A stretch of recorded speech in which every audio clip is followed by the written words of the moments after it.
नमस्ते 안녕하세요 सम्पूर्ण विद्यार्थी साथीहरुलाई यस कोरियन स्टडी नेपाली युट्युब च्यानलमा हार्दिक स्वागत गर्दछु। सदा झैं EPS टपिकसँग सम्बन्धित विविध किसिमका महत्त्वपूर्ण विषयहरू लिएर आउने क्रममा आज चाहिँ म गितेमुने ननफारामे इगितेमुने तेमुने र थकपुने को बारेमा चाहिँ यहाँ लिएर उपस्थित भएको छु। ल आउनुस् यिनीहरूको अर्थ के हो र यिनीहरू बीचको भिन्नता के हो ल हेरौं। हेर्नुस् यहाँ एकमा छ VST को लगत्तै हामी गितेमुनेको युज गर्छौं र यसको अर्थ हुन्छ एककोले, यो पनि रिजन दिँदा हुन्छ, कारण दिँदाखेरि हामी प्रयोग गर्छौं।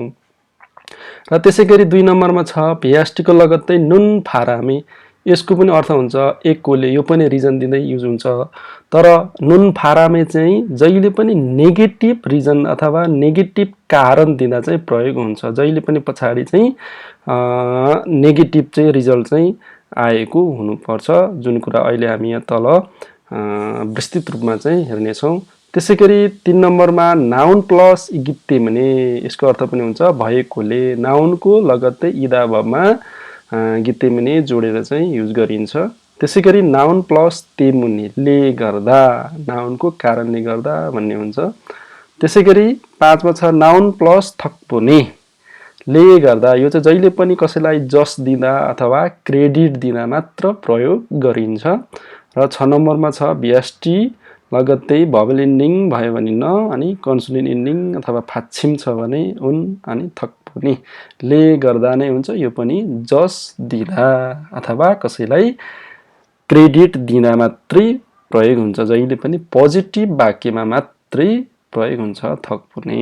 ल सुरुमा 1 नम्बरमा यहाँ हेरौं, VST को लगत्तै गितेमुने यसरी चाहिँ लगाइयो भने यसले चाहिँ के अर्थ दिन्छ भने एककोले, जस्तो हो उदाहरण हेर्नुस्, थोनी अप गितेमुने उन्दोङ भारुल मोत सासयो, पैसा नभएकोले अनि स्पोर्ट्स सुज किन्न सकिन।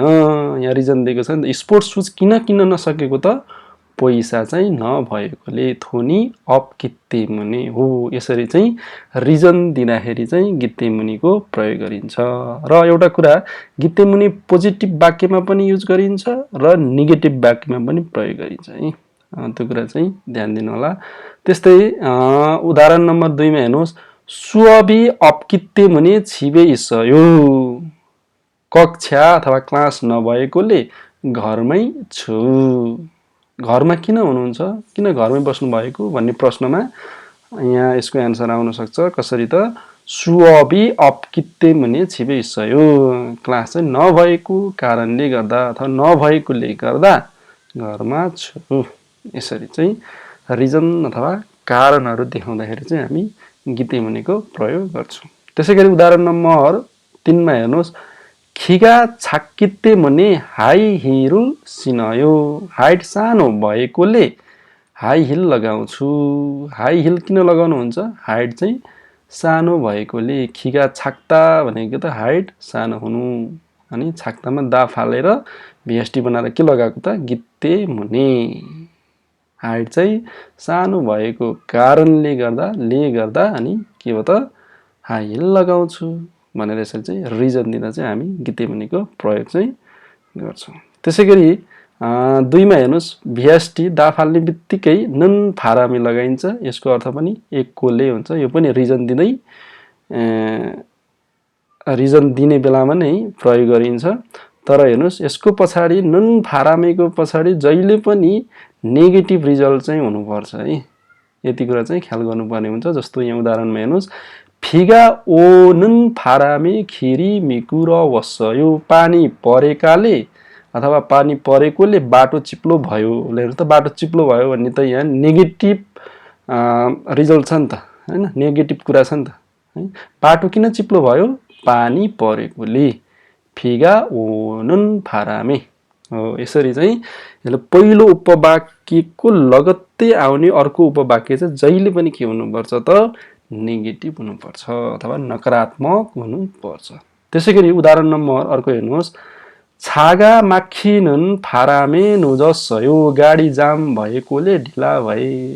किन ढिला हुनुभयो, गाडी जाम भएकोले ढिला भएँ, यहाँ ढिला भएँ भन्ने त वाक्य त नकारात्मक छ नि त हैन।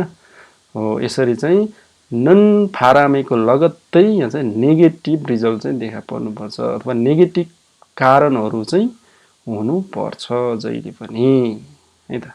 ल त्यसपछि उदाहरण नम्बर 3 मा हेर्नुस्, सुरुल मासिनन फारामे मरिगा आफा सयो, रक्सी पिएकोले टाउको दुख्यो। टाउको किन दुख्यो? रक्सी पिएकोले। अब यहाँ टाउको दुख्ने कुरा त अब नेगेटिभ भयो नि त हैन।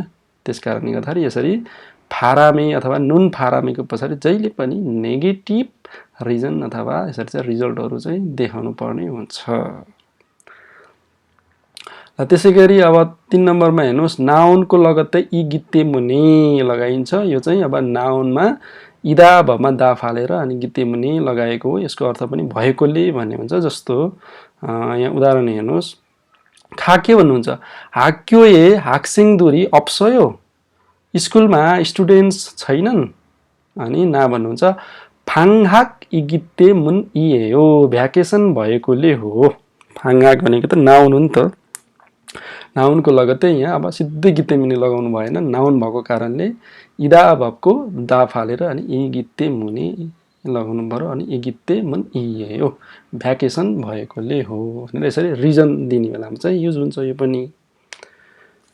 ल त्यसैगरी उदाहरण नम्बर अर्को हेर्नुस्, खाके भन्नुहुन्छ, ओए उङवनुल हेस्सयो, किन होटिङ गरेको। उङवन हादा अथवा उङवन भनेको चाहिँ के हो त, होटिङ है। अनि हादा भनेको गर्नु, किन होटिङ गरेको। अनि ना भन्नुहुन्छ, उरी थिम इगिते मन इएयो, हाम्रो टिम भएकोले हो है। उरी थिम, थिम यो टिम भनेको त नाउन हो नि त। अनि त्यसकारणले गर्दाखेरि यहाँ इदा भको चाहिँ दा फालेर अनि त्यसमा गिते मुनि जोडेको। यसरी चाहिँ रिजन दिँदा चाहिँ प्रयोग हुन्छ। अब VST मा रिजन दिँदाखेरि चाहिँ यसरी गिते मुनि लगाउने भयो। गिते मुनि पोजिटिभमा पनि लाग्छ, नेगेटिभमा पनि लाग्छ। र VST मा अर्को रिजन दिँदाखेरि चाहिँ नुन फारामे लाग्छ। नुन फारामेको लगत्तै चाहिँ के त, जहिले पनि नकारात्मक कुराहरू चाहिँ हुनु पर्यो हैन। अनि नाउनमा चाहिँ यसरी इदा भएको चाहिँ दा फालेर गिते मुनि लगाइन्छ। ल त्यसैगरी 4 मा हेर्नुहोस्, 4 मा पनि नाउनको लगत्तै ते मुनि छ। यो पनि रिजन दिँदा नै युज गरिन्छ, ले गर्दा, नाउनको कारणले गर्दा भन्ने अर्थमा चाहिँ प्रयोग गरिन्छ। जस्तो खाके भन्नुहुन्छ, यहाँ हेर्नुहोस् त, ओए नुजस्सयो, किन ढिला हुनुभयो। अनि अब यहाँ ना भन्नुहुन्छ, ख्योथोङ सागो ते मुन इएयो, सवारी दुर्घटनाले गर्दा हो। सवारी दुर्घटना भनेको त नाउन हो नि त। यसरी नाउनले गर्दा हो भनेर रिजन दिने बेलामा प्रयोग हुन्छ। अब यो चाहिँ नेगेटिभमा, नाउनमा नेगेटिभमा चाहिँ कुरा गर्दा, नेगेटिभ रिजल्टहरू देखाउँदा ते मुनि हुन्छ। र पोजिटिभमा जहिले पनि थक पनि हुन्छ, जुन अहिले हामी यहाँ हेर्दैछौँ। हेर्नुहोस् त्यसैगरी अर्को उदाहरण हेर्नुहोस्, सनसेङ निम वे वागा नास्यसयो, शिक्षक किन रिसाउनु भएको। अब यहाँ शिक्षक लेख्नु यहाँ छुटेछ। शिक्षक किन रिसाउनु भएको। अनि त्यसपछि ना भन्नुहुन्छ, हाक्सेङ दुल ते मुन इएयो, विद्यार्थीहरूले गर्दा हो। हाक्सेङ दुल भनेको त नाउन हो नि त हैन। त्यसकारणले गर्दा यहाँ के लाग्यो त, ते मुन, विद्यार्थीले गर्दा हो। यसरी चाहिँ रिजन दिने बेलामा, नाउनमा चाहिँ रिजन दिने बेलामा यसरी नाउनको कारणले गर्दा भनेर रिजन दिने बेलामा चाहिँ नाउनको लगत्तै ते मुनि हुन्छ है। त्यसैगरी 5 मा हेर्नुहोस्, यसरी नाउनको लगत्तै हामी थकबुनीको प्रयोग गर्छौँ है। अब यो थकबुनी चाहिँ जहिले पनि पोजिटिभ कुरामा मात्रै प्रयोग हुन्छ। जस्तो कसैलाई जस दिनु पर्दा अथवा क्रेडिट दिने बेलामा मात्रै प्रयोग हुन्छ है। जस्तो उदाहरण नम्बर 1 मा हेर्नुहोस्, उदाहरण नम्बर 1 मा के छ त, सनसिङ निम थकबुने इपिएससिहमे हाप्क्यक हेस्सयो, टिचरले गर्दा परीक्षामा अथवा इपिएस को परीक्षामा पास भए। इपिएस को परीक्षामा कसले गर्दा पास भए त, शिक्षकले गर्दा। यसरी शिक्षकलाई जस दिएको छ नि त। यसरी कसैलाई जस दिँदा अथवा क्रेडिट दिने बेलामा चाहिँ हामी नाउनको लगत्तै थक बुनेको चाहिँ प्रयोग चाहिँ गर्छौँ।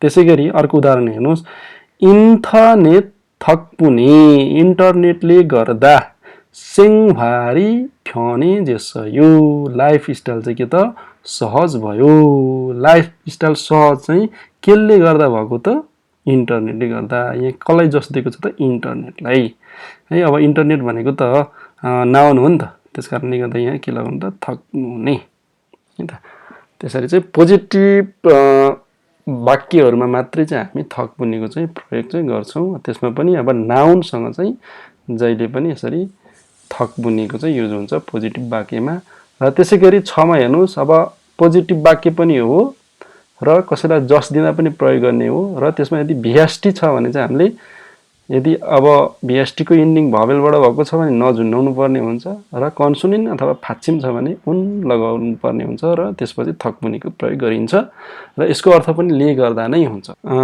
जस्तो सुसुरुल हान थक्पुने नासयो भनेको त सुसुल भनेको त अपरेसन अपरेसन चाहिँ गरेको ले गर्दा निको भयो सुसुरुल हादा भनेको त एउटा vst हो नि त हैन नै हादामा चाहिँ दा फाल्देर अनि यहाँ हामीलाई अगान के छ त सुसुरुल हा अनि त्यसकारणले यहाँ नजुन्नाको अपरेसन गरेकोले गर्दा निको भयो निको कसरी भयो त अपरेसन गरेकोले गर्दा हैन हो यसरी चाहिँ पोजिटिभ कुरामा चाहिँ यसरी पोजिटिभ रिजल्ट आउँदाखेरि चाहिँ थक्पुनेको चाहिँ प्रयोग चाहिँ गरिन्छ त्यसैगरी उदाहरण नम्बर अर्को हेर्नुस् सनसिग्निम थोवा छसिन थक्पुने सियमे हाप्क्य खेस्यो टिचरले सहयोग गर्दिनु भएकोले गर्दा एक्जाममा पास भए सनसिग्निम थोवा छुसिन यो थोवा छुदा भनेको त भब हो नि त भबलाई चाहिँ अनि दा फालेर vst बनाएर अनि यहाँ चाहिँ नजुन्नाएर थक्पुने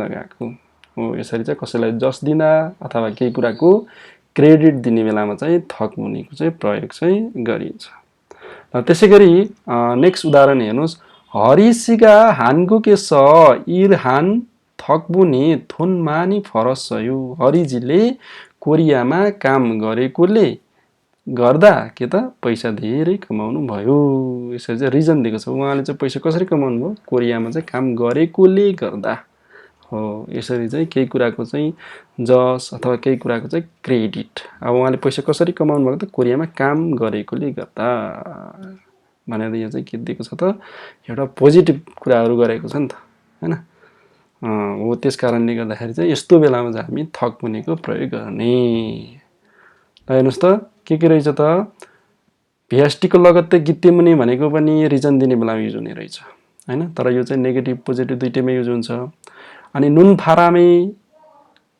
पनि अब रिजन दिने बेलामा चाहिँ प्रयोग हुन्छ कारण दिने बेलामा प्रयोग हुन्छ तर नुन फारामेको लगत्तै जहिले पनि नेगेटिभ चाहिँ रिजल्टहरु अथवा कारणहरु हुनु पर्छ हैन त्यसैगरी नाउन प्लस इगितेमुने भनेको पनि कारण दिँदै हो र नाउन प्लस तेमुने भनेको नि कारण दिँदै हो ले गर्दा हैन नाउनको कारणले गर्दा र थक्पुने 5 र 6 को चाहिँ के त कारण जनाउनै हो तर पोजिटिभ कुरामा जहिले पनि जस दिने बेलामा मात्रै प्रयोग गरिन्छ ल आजको यस भिडियोबाट चाहिँ तपाईहरुले चाहिँ यी 6 वटा